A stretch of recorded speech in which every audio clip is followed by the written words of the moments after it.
ದೇವರ ನಾಮಕ್ಕೆ ಸ್ತೋತ್ರವಾಗಲಿ. ಇಂದು ಕೂಡ ಈ ಪ್ರಾರ್ಥನೆ ಸಮಯ ಎಂಬ ಈ ಒಂದು ಪ್ರಾರ್ಥನೆಗೆ ನಿಮ್ಮೆಲ್ಲರನ್ನೂ ನಾನು ಸ್ವಾಗತಿಸಿಕೊಳ್ಳುತ್ತಾ ಇದ್ದೇನೆ. ಕ್ರಿಸ್ತ ಯೇಸುವಿನ ನಾಮದಲ್ಲಿ ನಿಮ್ಮೆಲ್ಲರಿಗೂ ಸ್ವಾಗತ. ಈ ದಿನದಲ್ಲಿ ಕೂಡ ದೇವರ ವಾಕ್ಯವನ್ನು ನಿಮ್ಮ ಸಂಗಡ ಹಂಚಿ ನಿಮ್ಮ ಸಂಗಡ ಪ್ರಾರ್ಥನೆ ಮಾಡುವುದಕ್ಕೆ ದೇವರು ಕೊಟ್ಟ ಕೃಪೆಗಾಗಿ ಸ್ತೋತ್ರ. ಇದುವರೆಗೂ ನೀವು ಮಾಡಿದ ಎಲ್ಲ ಪ್ರಾರ್ಥನೆಗಳನ್ನು ದೇವರು ಕೇಳುತ್ತಾ ಇದ್ದಾರೆ. ನಾವು ನಂಬಬೇಕು, ನಾವು ದೇವರು ಇದ್ದಾರೆ, ತಮ್ಮ ಬಳಿಗೆ ಬರುವವರನ್ನು ಖಂಡಿತ ಅವರು ಬರಿಗೈಯಾಗಿ ಕಳಿಸುವುದಿಲ್ಲ, ಪ್ರತಿಫಲ ಕೊಡುತ್ತಾರೆ ಎಂಬುದಾಗಿ ನಂಬಿಕೆಯಿಂದ ನಾವು ಪ್ರಾರ್ಥನೆ ಮಾಡುವಾಗ ಖಂಡಿತ ಆ ನಂಬಿಕೆ ನಮ್ಮನ್ನು ಬರಿಗೈಯಾಗಿ ಹೋಗುವುದಕ್ಕೆ ಬಿಡುವುದಿಲ್ಲ. ಕ್ರಿಸ್ತನ ಬಳಿಗೆ ಬರುವ ಪ್ರತಿಯೊಬ್ಬೊಬ್ಬರಿಗೂ ವಿಶ್ರಾಂತಿ ಇದೆ, ಪ್ರತಿ ಉತ್ತರ ಇದೆ. ಹಲ್ಲೆಲೂಯಾ. ಎಲ್ಲ ಒಂದು ಸಮಸ್ಯೆಗಳಿಗೆ ಉಪಾಯ, ಅದಕ್ಕೆ ಬೇಕಾದ ಆಲೋಚನೆ, ಅದಕ್ಕೆ ಬೇಕಾದ ಮಾರ್ಗದರ್ಶನವನ್ನು ದೇವರ ಸನ್ನಿಧಾನದಿಂದ ನಾವು ಪಡ್ಕೊಳ್ಳಬಹುದು. ದೇವರ ಸನ್ನಿಧಾನಕ್ಕೆ ಹೋಗುವ ಪ್ರತಿ ಸಾರಿ ನಮಗೆ ಪ್ರತಿಫಲ ಉಂಟು, ಅದು ಬರಿಯಾಗಿ ಹೋಗುವುದೇ ಇಲ್ಲ. ನಾವು ಕಳೆಯುವ ಸಮಯ ದೇವರ ಸನ್ನಿಧಾನದಲ್ಲಿ ಕಳೆಯುವ ಸಮಯ, ದೇವರ ಸನ್ನಿಧಾನದಲ್ಲಿ ನಾವು ಹೇಳುವ ಒಂದೊಂದು ಮಾತುಗಳು, ನಾವು ಸುರಿಸುವ ಒಂದೊಂದು ಹನಿ ಕಣ್ಣೀರು ಕೂಡ ಪ್ರತಿಫಲ ತರದೆ ಹೋಗುವುದಿಲ್ಲ. ಹಲ್ಲೆಲೂಯಾ. ಈ ನಂಬಿಕೆ, ಈ ಒಂದು ದೃಢವಾದ ನಂಬಿಕೆ, ದೃಢವಾದ ಒಂದು ಧೈರ್ಯ ನಮಗಿರಬೇಕು. ನಾವು ಅದನ್ನು ಮರೆಯಬಾರದು. ಅಯ್ಯೋ, ನನ್ನ ಪ್ರಾರ್ಥನೆ ದೇವರು ಕೇಳುತ್ತಾ ಇದ್ದಾರಾ, ದೇವರು ನನ್ನನ್ನು ಉದ್ಧರಿಸುತ್ತಾರಾ, ದೇವರು ನನ್ನನ್ನು ಆಶೀರ್ವದಿಸುತ್ತಾರಾ ಎಂಬ ಸಂದೇಹವನ್ನು ಸೈತಾನನು, ವೈರಿಯು ತರುತ್ತಾನೆ. ಆದರೆ ನಾವು ಆ ಸಂದೇಹಕ್ಕೆ ಜಾಗ ಕೊಡದೆ, ನಾವು ಆ ಸಂದೇಹವನ್ನು ತೆಗೆದುಹಾಕಿ, ಇಲ್ಲ ಇಲ್ಲ, ನನ್ನ ದೇವರು ನನ್ನ ಪ್ರಾರ್ಥನೆ ಕೇಳುತ್ತಾ ಇದ್ದಾರೆ, ಖಂಡಿತ ನನಗೆ ಮಾರ್ಗವನ್ನು ತೋರಿಸ್ತಾರೆ, ಮಾರ್ಗವನ್ನು ತೆರೆಯುತ್ತಾರೆ, ಮಾರ್ಗವನ್ನು ಸೃಷ್ಟಿ ಮಾಡುತ್ತಾರೆ ಎಂಬ ಭರವಸೆ ಇರಬೇಕು. ಇವತ್ತು ಕೂಡ ನಾವು ಯಾವ ರೀತಿ ನಮ್ಮನ್ನು ಉದ್ಧಾರ ಮಾಡುವವರು ದೇವರು, ನಮ್ಮನ್ನು ಮೇಲೆ ಕೆತ್ತುವವರು ದೇವರು, ನಮಗೆ ದೊಡ್ಡಸ್ತಿಕೆ ಕೊಡುವವರು ದೇವರು ಎಂಬುದಾಗಿ ನೋಡಲಿದ್ದೇವೆ. ಹಲ್ಲೆಲೂಯಾ. ಜ್ಞಾನೋಕ್ತಿಗಳು 22ನೇ ಅಧ್ಯಾಯ 29ನೇ ವಾಕ್ಯವನ್ನು ನಾವು ನೋಡೋಣ. 22ನೇ ಅಧ್ಯಾಯ 29ನೆಯ ವಾಕ್ಯ. Proverbs chapter 22 verse 29. ತನ್ನ ಕೆಲಸದಲ್ಲಿ ಚಟುವಟಿಕೆಯಾಗಿ ಇರುವವನನ್ನು ನೋಡು, ಇಂಥವನು ರಾಜರನ್ನು ಸೇವಿಸುವನಲ್ಲದೆ ನೀಚರನ್ನು ಸೇವಿಸುವುದಿಲ್ಲ. ತನ್ನ ಕೆಲಸದಲ್ಲಿ ಚಟುವಟಿಕೆಯಾಗಿ ಇರುವವನು, ತನ್ನ ಕೆಲಸದಲ್ಲಿ ಯಾವುದೇ ಕೆಲಸ, ಸಣ್ಣದೋ ದೊಡ್ಡದೋ, ಎಲ್ಲವ ಕೆಲಸದಲ್ಲಿಯೂ ಚಟುವಟಿಕೆಯಾಗಿ ಅಥವಾ ನಂಬಿಗಸ್ತನಾಗಿ, ನೀತಿವಂತನಾಗಿ, ಸ್ವಸ್ಥ ಹೃದಯ, ಶುದ್ಧ ಹೃದಯದಿಂದ ಅದನ್ನು ಮಾಡುವಾಗ ಅವನು ನೀಚರ ಮುಂದೆ ಅಲ್ಲ, ರಾಜರ ಮುಂದೆ ನಿಲ್ಲುತ್ತಾನೆ, ಅರಣ್ಮನೆಯಲ್ಲಿ ನಿಲ್ಲುತ್ತಾನೆ, ಅರಸರ ಮುಂದೆ ನಿಂತು ಕಾರ್ಯ ಮಾಡುತ್ತಾನೆ. ಅಂದರೆ ಅರಸನು ಅವನನ್ನು ಮೆಚ್ಚುವ ರೀತಿಯಲ್ಲಿ ದೇವರು ಕಾರ್ಯವನ್ನು ಮಾಡುತ್ತಾರೆ. ಹಲ್ಲೆಲೂಯಾ. ಅರಣ್ಮನೆಯಲ್ಲಿ ದೇವರು ಅಂಥವರನ್ನು ನಿಲ್ಲಿಸುತ್ತಾರೆ. ಹಲ್ಲೆಲೂಯಾ. ಅಂದರೆ ಅವರ ಆರಂಭ ಅಲ್ಪವಾಗಿದ್ದರು, ಆರಂಭ ಸಣ್ಣದಾಗಿದ್ದರು, ಅದನ್ನು ದೇವರು ದೊಡ್ಡ ಒಂದು ರೂಪದಲ್ಲಿ, ದೊಡ್ಡ ಹಂತದಲ್ಲಿ ಕರ್ಕೊಂಡು ಹೋಗುವ ದೇವರಾಗಿದ್ದಾರೆ.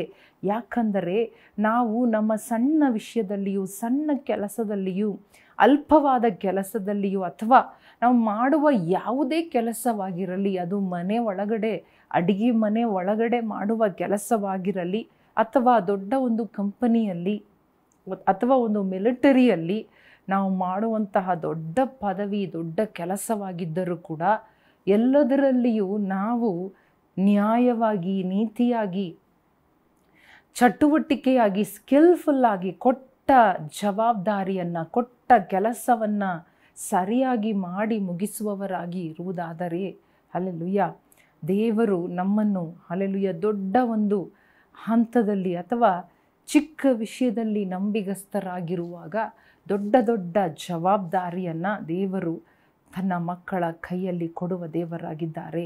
ಇದನ್ನು ನಾವು ನಂಬಬೇಕು.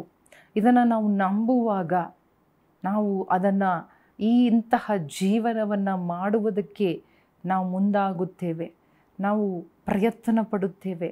ನಾವು ಈ ರೀತಿಯಾಗಿ ಇರುವಾಗ ನಮ್ಮ ಕೆಲಸದಲ್ಲಿ ಯಾವುದೇ ವಿಚಾರ, ಒಂದು ಮಕ್ಕಳನ್ನು ಬೆಳೆಸುವ ಕೆಲಸ, ಅಥವಾ ಮನೆಯ ಕೆಲಸ, ಒಂದು ಅಡಿಗೆ ಕೆಲಸ, ಇದೆಲ್ಲ ಒಂದು ಚಿಕ್ಕ, ಒಂದು ಸಾಧಾರಣವಾದ ಅಲ್ಪವಾದ ಒಂದು ಕೆಲಸವಾಗಿದ್ದರೂ ಪರವಾಗಿಲ್ಲ. ಕ್ಲೀನಿಂಗ್ ಕೆಲಸ, ಜನರ ಕಣ್ಣುಗಳ ಮುಂದೆ ಅದು ಅಲ್ಪವಾದದ್ದು. ಕುರಿ ಕಾಯುವ ಕೆಲಸ, ದಾವೀದನು ಕುರಿ ಕಾಯುತ್ತಾ ಇದ್ದನು. ಅಂತಹ ಕೆಲಸದಲ್ಲಿ ಅವನು ನಂಬಿಗಸ್ತನಾಗಿದ್ದ ಕಾರಣ, ಚಟುವಟಿಕೆಯಾಗಿದ್ದ ಕಾರಣ, ಅವನು ಜವಾಬ್ದಾರಿಯಾಗಿ ಇದ್ದ ಕಾರಣ, ಕರೆಕ್ಟಾಗಿ ಇದ್ದನು. ಆದ ಕಾರಣ ದೇವರು ಅವಕಾಶ ಉಂಟು ಮಾಡಿ ಅವನನ್ನು ಅರಸನಾಗಿ ಮಾಡಿದರು. ಹಲ್ಲೆಲೂಯ. ಯೋಚನೆ ಮಾಡಿ ನೋಡೋಣವ, ನಿಮ್ಮ ಜೀವನದಲ್ಲಿ ಕೂಡ ಒಂದು ಕೆಲಸ ಕೂಡ ಇಲ್ಲದೆ ಇವತ್ತು ಇರಬಹುದು ನಾವು. ಆದರೆ ದೇವರು ನಮ್ಮ ನಂಬಿಗಸ್ತತೆಯನ್ನು, ನಮ್ಮ ಹೃದಯವನ್ನು ನೋಡುವ ದೇವರು. ಇದೇ ಅಧ್ಯಾಯ 11ನೇ ವಾಕ್ಯ ಹೇಳುತ್ತಾ ಇದೆ, ಹೃದಯದಲ್ಲಿ ಶುದ್ಧಿಯನ್ನು ಬಯಸಬೇಕು. ಒಂದು ಕೆಲಸದಲ್ಲಿ ಕೆಲಸ ಮಾಡುವವನು ತನ್ನ ಹೃದಯದಲ್ಲಿ ಶುದ್ಧಿ ಇರುವುದಾದರೆ ಅವನನ್ನು ಅರಸರ, ರಾಜರ ಹೃದಯ ಅವರನ್ನು ಮೆಚ್ಚುವಂತೆ ಇರುತ್ತದೆ. ಹಲ್ಲೆಲೂಯ. ನಾವು ಮಾಡುವುದನ್ನು ದೇವರು ಗಮನಿಸುತ್ತಾ ಇದ್ದಾರೆ. ಒಂದು ಸಾಧಾರಣ ಅರಸರು, ಈ ಭೂಮಿಯ ಅರಸರು, ನಾಯಕರು, ಲೀಡರ್ಗಳು, ಓನರ್ಗಳು, ಅಥಾರಿಟಿಗಳು, ಆಫೀಸರ್ಗಳು ನಮ್ಮನ್ನು ಗಮನಿಸುವುದಾದರೆ ಅದಕ್ಕಿಂತ ಹೆಚ್ಚಾಗಿ ಗಮನಿಸುವ ನಮ್ಮ ದೇವರು ಇದ್ದಾರೆ. ನಮ್ಮ ದೇವರು ನಮ್ಮನ್ನು, ನಮ್ಮ ಆಗು ಹೋಗು, ನಮ್ಮ ಎಲ್ಲ ನಡೆ ನುಡಿ ಭಾವನೆಗಳನ್ನು, ಯೋಚನೆಗಳನ್ನು, ನಮ್ಮ ಊಹನೆಗಳನ್ನು ಕೂಡ ನೋಡುತ್ತಾ ಇದ್ದಾರೆ ದೇವರು. ಅದನ್ನು ಮರೆಯಬಾರದು.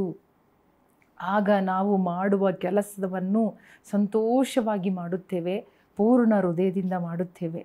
ಉದಾಹರಣೆಗೆ ದಾನಿಯೇಲನ ಜೀವನವನ್ನು ನೋಡಿರಿ.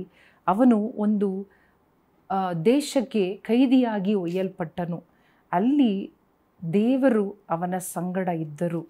ಅವನು ಮಾಡುವ ಕೆಲಸ ಕಾರ್ಯಗಳು ನ್ಯಾಯವಾಗಿ, ಧರ್ಮವಾಗಿ, ನಿರ್ದೋಷಿಯಾಗಿ, ಅರಸನಿಗೆ ವಿರೋಧವಾಗಿ ಏನು ಮಾಡಲಿಲ್ಲ, ದೇವರಿಗೆ ವಿರೋಧವಾಗಿ ಏನು ತಪ್ಪು ಮಾಡಲಿಲ್ಲ. ಆದ ಕಾರಣ ದೇವರು ದಾನಿಯೇಲನನ್ನು, ಅವನ ಮಿತ್ರರನ್ನು ಅರಣ್ಮನೆಯಲ್ಲಿ ದೊಡ್ಡಸ್ತಿಗೆಗೆ ಒಯ್ದರು ಎಂಬುದಾಗಿ ದಾನಿಯೇಲನು 2ನೇ ಅಧ್ಯಾಯ 48ನೇ ವಾಕ್ಯದಲ್ಲಿ ನಾವು ಓದಿ ನೋಡಬಹುದು. ಅಷ್ಟು ಅಂದರೆ ಅಧಿಕಾರಿಗಳಿಗೆ ಅಧಿಕಾರಿಯಾಗಿ ದೇವರು ಎಬ್ಬಿಸುತ್ತಾ ಇದ್ದಾರೆ. ಹಲ್ಲೆಲೂಯ. ಸ್ವಂತ ದೇಶವಲ್ಲ, ಅವನಿಗೆ ಗೊತ್ತಿರುವ ಕೆಲಸ ಅಲ್ಲ, ಇನ್ನೊಂದು ಭಾಷೆ, ಇನ್ನೊಂದು ದೇಶ, ಇನ್ನೊಂದು ಸ್ಥಳ, ಅಂತಹ ಸ್ಥಳದಲ್ಲಿ ಕೈದಿಯಾಗಿ ಒಯ್ಯಲ್ಪಟ್ಟನು. ಅಧಿಕಾರಿಯಾಗಿ ಹೋಗಲಿಲ್ಲ, ಕೈದಿಯಾಗಿ ಒಯ್ಯಲ್ಪಟ್ಟ ಸ್ಥಳದಲ್ಲಿ ಅವನು ನೀತಿಯಾಗಿ, ನ್ಯಾಯವಾಗಿ, ಧರ್ಮವಾಗಿ ನಡೆದುಕೊಂಡ ಕಾರ್ಯವನ್ನು ದೇವರು ಗಮನಿಸಿದರು. ಅರಸನ ಗಮನಕ್ಕೆ ಅದನ್ನು ತಂದರು, ಅರಸರ ಕಣ್ಣು ಮುಂದೆ ಅದನ್ನು ತಂದರು. ಅರಸನು ದಾನಿಯೇಲನ ಮೇಲೆ ದಯೆಯಿಟ್ಟು ಅವನಿಗೆ ದೊಡ್ಡ ಪದವಿಯನ್ನು ಕೊಟ್ಟರು ಎಂಬುದಾಗಿ ನೋಡುತ್ತಾ ಇದ್ದೇವೆ. ನಾವು ಯಾರೇ ಇರಬಹುದು, ಯಾವುದೇ ಸ್ಥಳದಲ್ಲಿ ಇರಬಹುದು, ಯಾವುದೇ ಕೆಲಸದಲ್ಲಿ ಇರಬಹುದು, ಆದರೆ ನಾವು ಅದರಲ್ಲಿ ಸತ್ಯವಾಗಿ, ನ್ಯಾಯವಾಗಿ ಇರುವಾಗ, ದುಡಿಯುವಾಗ, ಕಷ್ಟಪಡುವಾಗ, ನಂಬಿಗಸ್ತರಾಗಿರುವಾಗ, ನಂಬಿಕೆಗೆ ಪಾತ್ರರಾಗಿರುವಾಗ, ನಂಬಿಕೆಗೆ ಅನುಗುಣವಾಗಿರುವಾಗ, ನಂಬಿಕೆಗೆ ದ್ರೋಹ ಮಾಡದೇ ಇರುವಾಗ, ಹಲ್ಲೆಲೂಯ, ಒಂದೊಂದಿಗೂ ಜವಾಬ್ದಾರಿಯಾಗಿ ನಾವು ಹೃದಯಪೂರ್ವಕವಾಗಿ, ಮನಸ್ಸು ಪೂರ್ವಕವಾಗಿ ನಾವು ಮಾಡುವಾಗ, ನಾವು ಲೆಕ್ಕ ಕೊಡುವವರಾಗಿ ಇರುವಾಗ, ವೆನ್ ಯು ಆರ್ ಅಕೌಂಟಬಲ್, ದೇವರು ಅದನ್ನು ಗಮನಿಸುತ್ತಾ ಇದ್ದಾರೆ. Hallelujah, hallelujah. ದೇವರು ಗಮನಿಸುತ್ತಾ ಇದ್ದಾರೆ.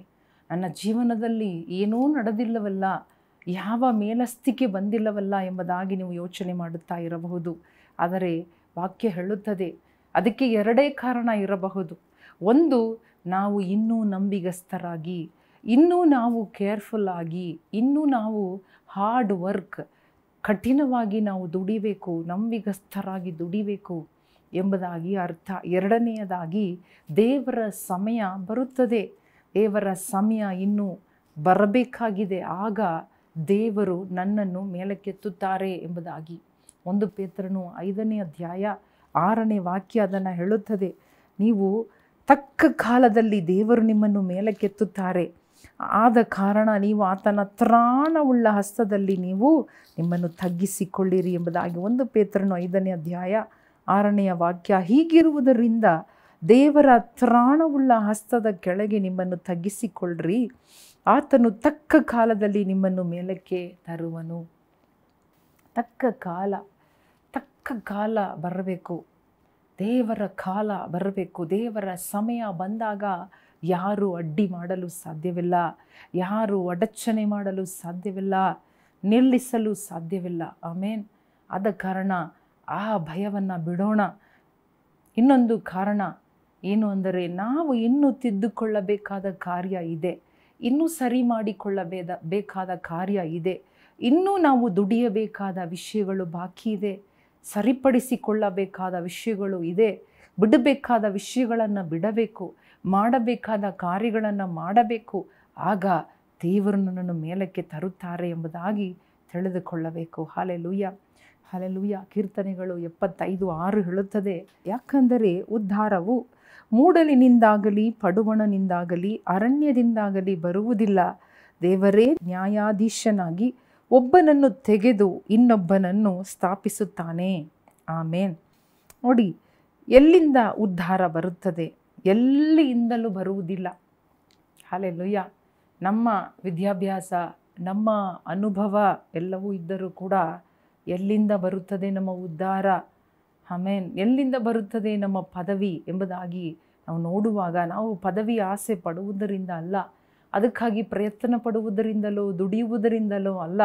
ದೇವರು ನ್ಯಾಯಾಧೀಶನಾಗಿದ್ದಾರೆ. ಅವರು ಒಬ್ಬನನ್ನು ತೆಗೆದುಬಿಟ್ಟು ಇನ್ನೊಬ್ಬರನ್ನು ಮೇಲಕ್ಕೆತ್ತುವ ದೇವರಾಗಿದ್ದಾರೆ. ಹಲ್ಲೆಲೂಯಾ.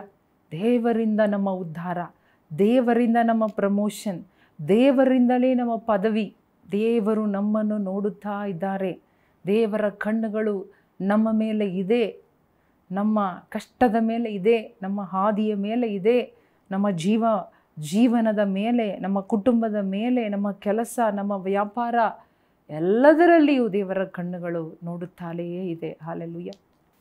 ದಾನಿಯೇಲನು 2ನೇ ಅಧ್ಯಾಯ 48ನೇ ವಾಕ್ಯವನ್ನು ನಾವು ನೋಡುವಾಗ, ಬಳಿಕ ರಾಜನು ದಾನಿಯೇಲನನ್ನು ದೊಡ್ಡ ಸ್ಥಿತಿಗೆ ತಂದು ಅವನಿಗೆ ಅಮೂಲ್ಯವಾದ ಬಹುಮಾನಗಳನ್ನು ಕೊಟ್ಟು ಬಾಬೇಲ್ ಸಂಸ್ಥಾನವನ್ನೆಲ್ಲ ಅಧೀನಪಡಿಸಿ ಬಾಬೇಲಿನ ವಿದ್ವಾಂಸರ ಸಕಲ ಮುಖ್ಯಸ್ಥರಿಗೂ ಅವನನ್ನು ಮುಖ್ಯಸ್ಥನಾಗಿ ನೇಮಿಸಿದನು.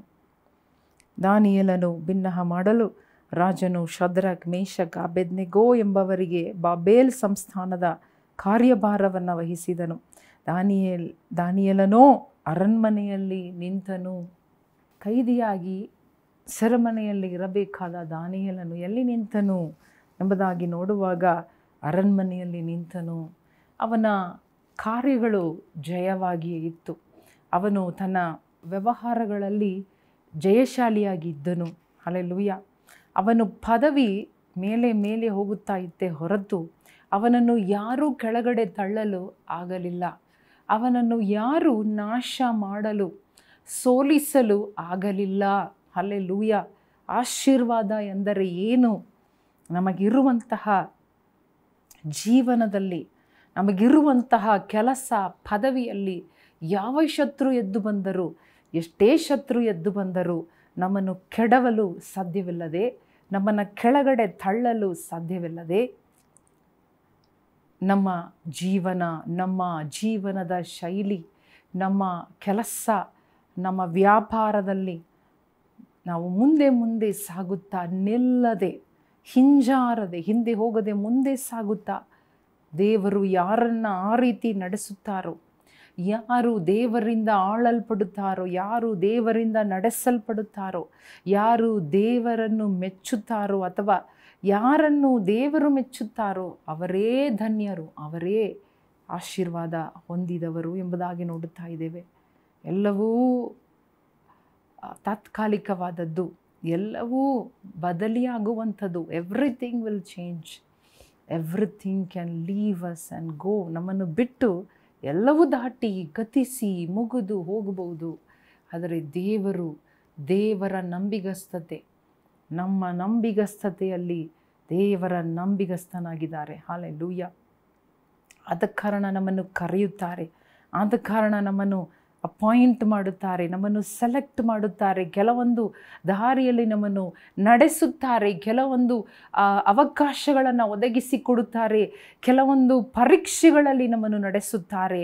ಈ ಎಲ್ಲ ವಿಷಯದಲ್ಲಿಯೂ ನಾವು ನಂಬಿಗಸ್ತರಾಗಿ, ನಿರ್ದೋಷಿಯಾಗಿ, ಯಥಾರ್ಥವುಳ್ಳವರಾಗಿ, ನಮ್ಮ ಚಿತ್ತದಲ್ಲಿಯೂ ನಮ್ಮ ಹೃದಯದಲ್ಲಿಯೂ ನಮ್ಮ ಮಾತಿನಲ್ಲಿಯೂ ನಮ್ಮ ನಡೆಯಲ್ಲಿಯೂ ನಂಬಿಗಸ್ತತೆ, ನೀತಿವಂತಿಕೆ, ದೋಷವಿಲ್ಲದ ಜೀವನ ಇರುವಾಗ ಹಲ್ಲೆಲೂಯಾ ಯಾರು ನಮ್ಮನ್ನು ಕೆಳಗಡೆ ತಳ್ಳಲು ಸಾಧ್ಯವಿಲ್ಲ. ನಾವು ಇದನ್ನು, ಈ ದಾನಿಯೇಲನ ಜೀವನವನ್ನು ನಾವು ಧ್ಯಾನ ಮಾಡಿ ನೋಡುವಾಗ ಅವನಿಗೆ ವಿರೋಧವಾಗಿ ಎಷ್ಟೋ ತಪ್ಪು ಹುಡುಕಿ ಕಂಡು ಹಿಡಿದರೂ ಕೂಡ ಅವನ ಮೇಲೆ ತಪ್ಪು ಹೊರಿಸಲು ಆಗಲಿಲ್ಲ, ಅವನನ್ನು ನಾಶ ಮಾಡಲು ಆಗುವುದಿಲ್ಲ.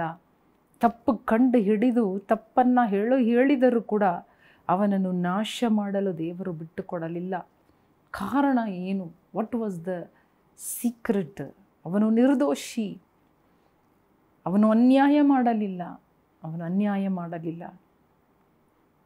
ಇವತ್ತು ನಾವು ಕೂಡ ಒಂದು ತೀರ್ಮಾನ ಮಾಡುವುದಾದರೆ, ಒಂದು ತೀರ್ಮಾನದ ಜೀವನ ನಮ್ಮ ಜೀವನವಾಗಿರುವುದಾದರೆ, ನಾವು ಕೂಡ ಈ ಜಗತ್ತಿನಲ್ಲಿ ಇದೇ ಭೂಮಿಯಲ್ಲಿ, ಇದೇ ಸಮುದಾಯದಲ್ಲಿ ನಾವು ನಿರ್ದೋಷಿಯಾಗಿ ನೀತಿವಂತರಾಗಿ ಜೀವಿಸಲು ದೇವರು ನಮಗೆ ನಮ್ಮ ಸಂಗಡ ಇದ್ದು ನಮಗೆ ಸಹಾಯ ಮಾಡಿ ನಮಗೆ ಬಲ ಕೊಡುವ ದೇವರಾಗಿದ್ದಾರೆ, ಶಕ್ತಿ ಕೊಡುವ ದೇವರಾಗಿದ್ದಾರೆ, ನಮ್ಮನ್ನು ಕಾಪಾಡುವ ದೇವರಾಗಿದ್ದಾರೆ. ಅನ್ಯಾಯಕ್ಕೆ ನಾವು ಹೋಗದೆ, ಅನ್ಯಾಯದಲ್ಲಿ ನಾವು ಕೈ ಹಾಕದೆ ನಮ್ಮನ್ನು ಕಾಪಾಡುವ ದೇವರಾಗಿದ್ದಾರೆ.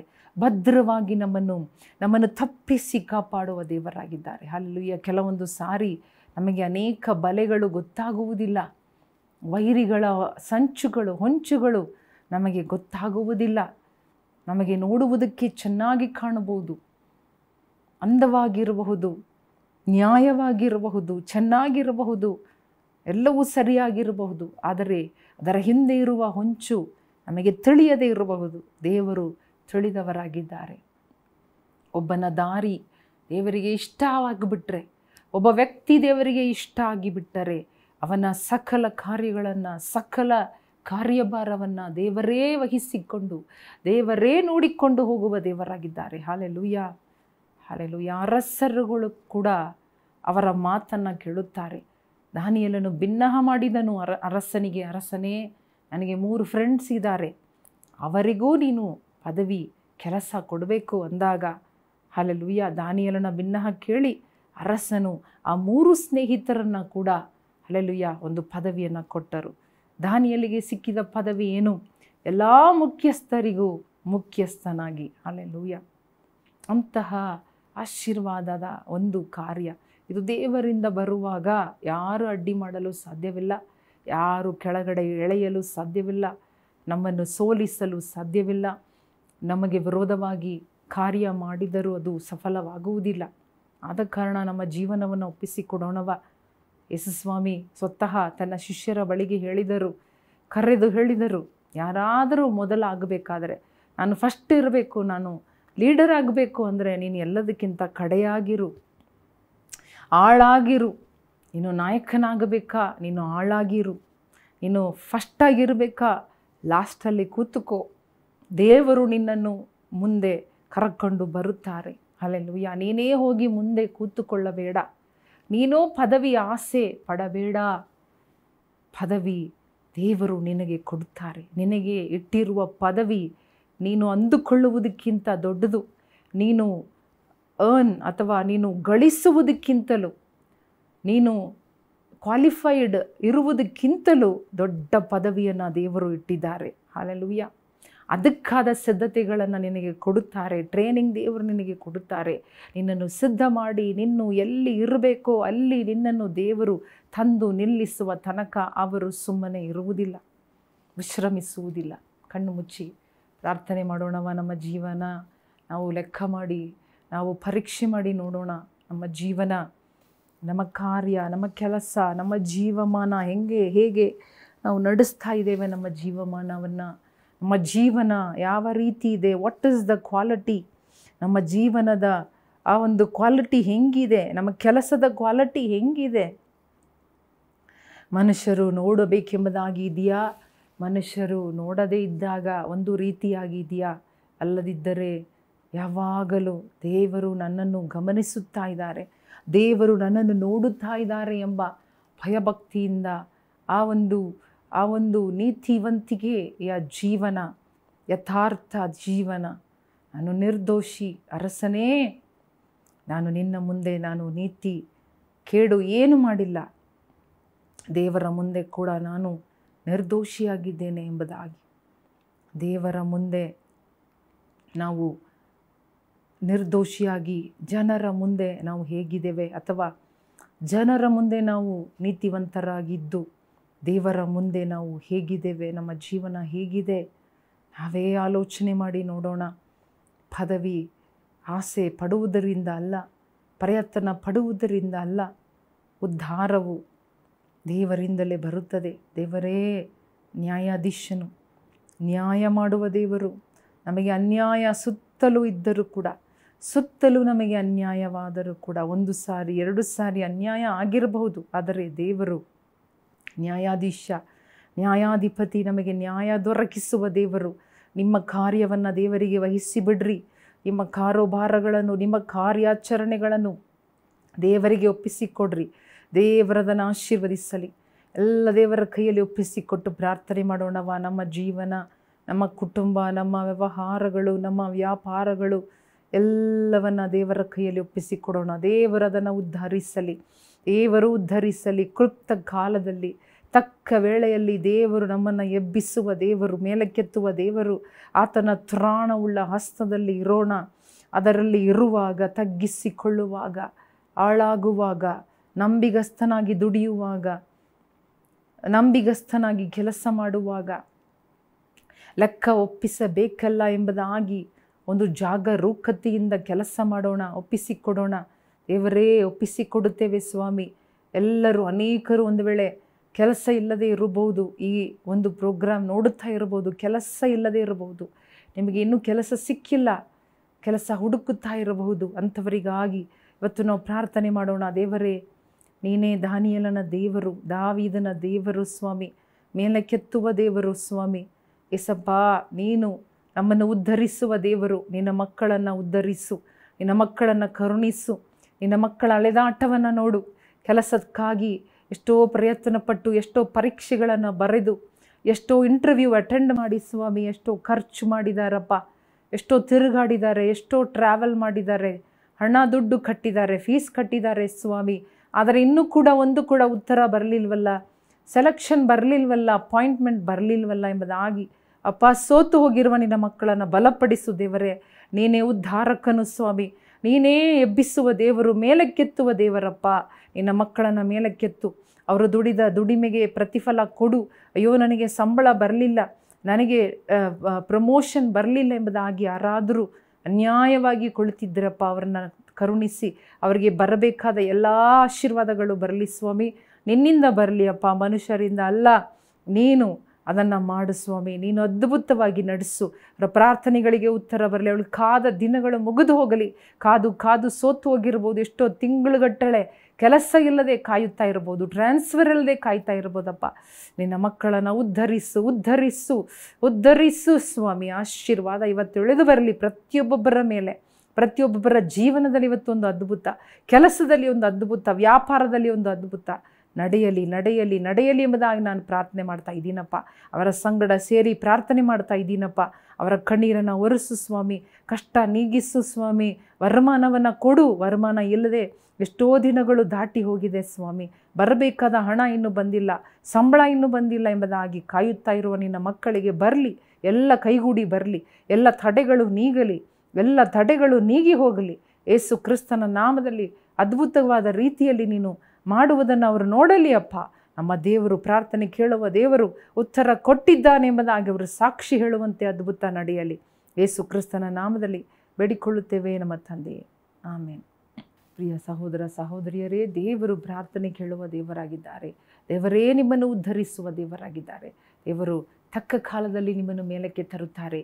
ಆದ ಕಾರಣ ದೇವರ ವಾಕ್ಯದ ಪ್ರಕಾರವಾಗಿ, ದೇವರ ನುಡಿಗಳ ಪ್ರಕಾರವಾಗಿ ನಾವು ನಮ್ಮ ಕೆಲಸದಲ್ಲಿ ನಂಬಿಗಸ್ತರಾಗಿರೋಣ, ದುಡಿಯೋಣ, ದೇವರು ನಮ್ಮನ್ನು ಮೇಲಕ್ಕೆತ್ತುತ್ತಾರೆ. ದೇವರು ನಿಮ್ಮನ್ನು ಆಶೀರ್ವದಿಸಲಿ. ಆಮೇಲೆ